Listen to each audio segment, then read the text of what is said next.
Sveiki, malonu, kad įsijungėte šį video ir šiame video aš jums papasakosiu, kaip atsikratyti nereikalingų kilogramų ir taip pat kokią svarbią klaidą daro absoliuti mano klientų dauguma, bei duosiu patarimų, ką valgyti. Tai kaip atsikratyti nereikalingų kilogramų? Tai paprasčiausiai reikia sukurti kalorijų deficitą.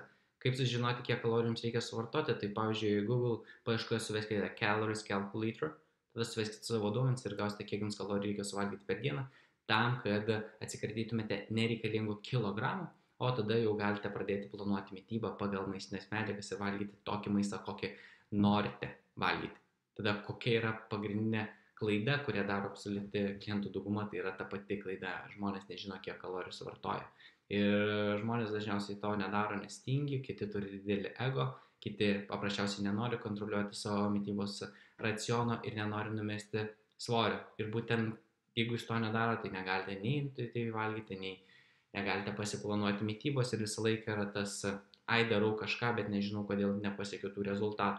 Ir būtent šį video noriu sukurti tam, kad jums suteikčiau tą vertę, nes visą laiką pats dažniausiai skaičiuoju kalorijas, žinau, kiek turi bet koks realiai maisto produktas kalorijų, tam, kad galėčiau bet kur ir bet kada padaryti teisingą sprendimą ir pasirinkti tą maistą, kuris man leis išlaikyti gražias kūno formas, jaustis gerai, produktyviai, bei turėti daug energijos. Tai kaip jūs galite sužinoti, kiek jums kalorijų reikia suvartoti, tai paprasčiausiai nueikite į Calories Calculator, suveskite savo duomenis ir gausite, kiek kalorijų turite suvalgyti per dieną, tada suvalgykite pakankamai maistinių medžiagų ir jūs būsite sėkmingesni už 98% likusių žmonių, kurie prisiema atsakomybę už savo veiksmus tam, kad greitai ir efektyviai pasiektų tuos tikslus. Tai tada kokie yra tie kiti patarimai, tai ką valgyti lieknėjant, tai lieknėjant reikia suvalgyti ganėtinai nemažai baltyminio maisto, tai reiškia pusdieniams, pietums, vakarienei ir užkandžiams reikėtų stengtis suvalgyti baltyminio maisto.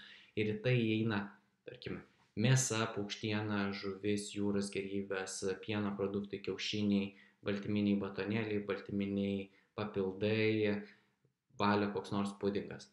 Ir tada, tarkime, likę produktai galėtų turėti mažai kalorijų, tai pavyzdžiui, tai būtų vaisiai, uogos, daržovės, tai realiai visi vaisiai, uogos ir daržovės gali būti traukti į mitybos racioną ir jau, tarkime, gali žmogus suvalgyti, tarkim, iki kilogramų per dieną, jeigu ten bus tos daržovės, tai daržovių gali suvalgyti ir daugiau ir tada taip ir sėkmingai galite sulieknėti, neįdinant tiek daug pastangų, suprantant tas visas